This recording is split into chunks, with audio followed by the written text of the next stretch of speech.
So in this segment, we're going to be talking about Sarah Everard, and obviously, her remains were found recently. She was murdered, and the alleged murderer is in court. I don't want to talk about him too much, because it's an ongoing trial, and you're not meant to talk about that sort of stuff. So we'll just give the specifics that the BBC has given, and we'll also be talking about a case of his alleged indecent exposure as well, and everything has an allegedly over it because it is still ongoing.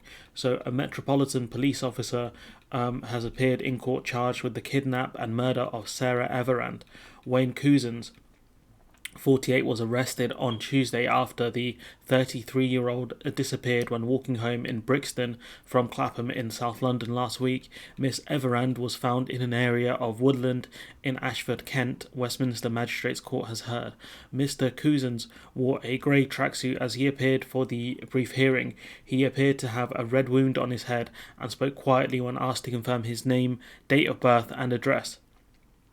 Chief Magistrate Paul Goldspring remanded him in custody to appear again at the Old Bailey on 16th of March, so that'll be in a few days. Mr. Couzens joined the force in 2018, most recently serving in the Parliamentary and Diplomatic Protection Command, an armed unit responsible for guarding parliamentary estate embassies in London. His main job was uniformed patrol of diplomatic buildings and Scotland Yard, and he was not on duty at the time of her disappearance. This guy was an armed officer.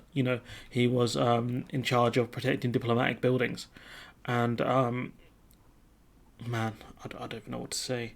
Mr. Couzens of Deal in Kent was taken to hospital for a second time in 48 hours on Friday for treatment to another head injury suffered in custody before he was discharged and returned to a police station.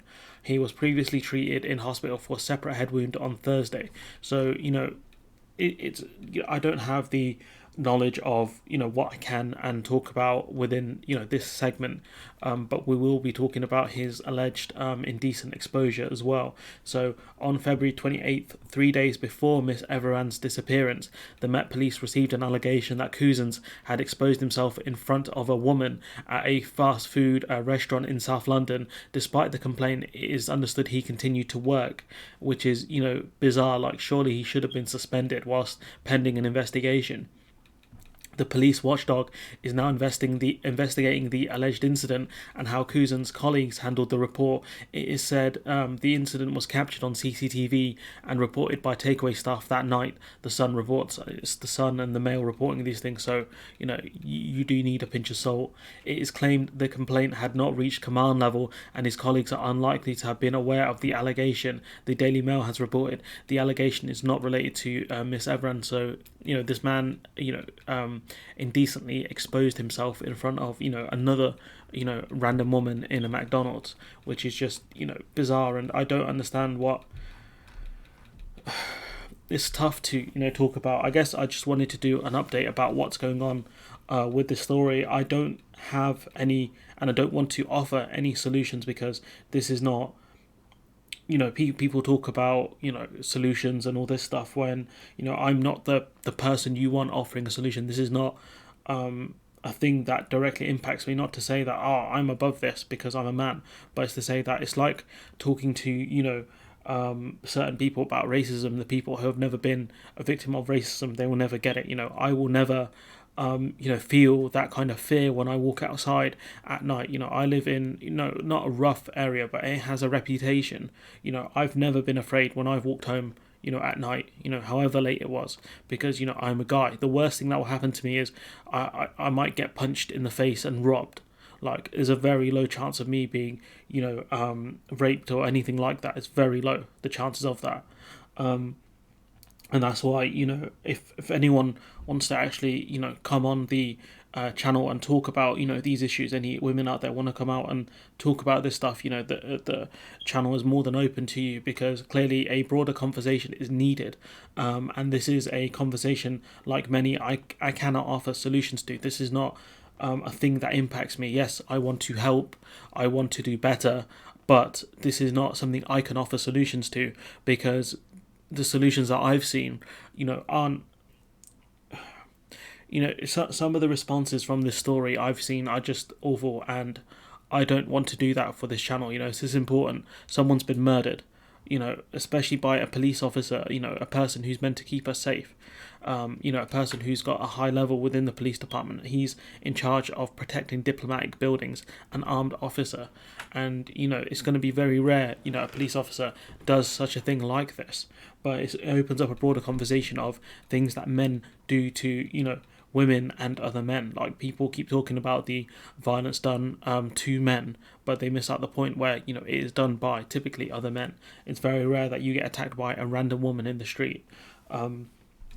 So yeah, without rambling on too much more, those are the things that I wanted to say. If anyone wants to come on and talk about solutions, or talk to me about anything specific about not this story specifically, but about their experiences, I'll leave my Discord link in the comments, and you can just DM me on Discord or whatever, and then we can talk there if that's something you want to do. But this story is just terrifying and horrific. That this lady was just walking home. 9 p.m. isn't that late.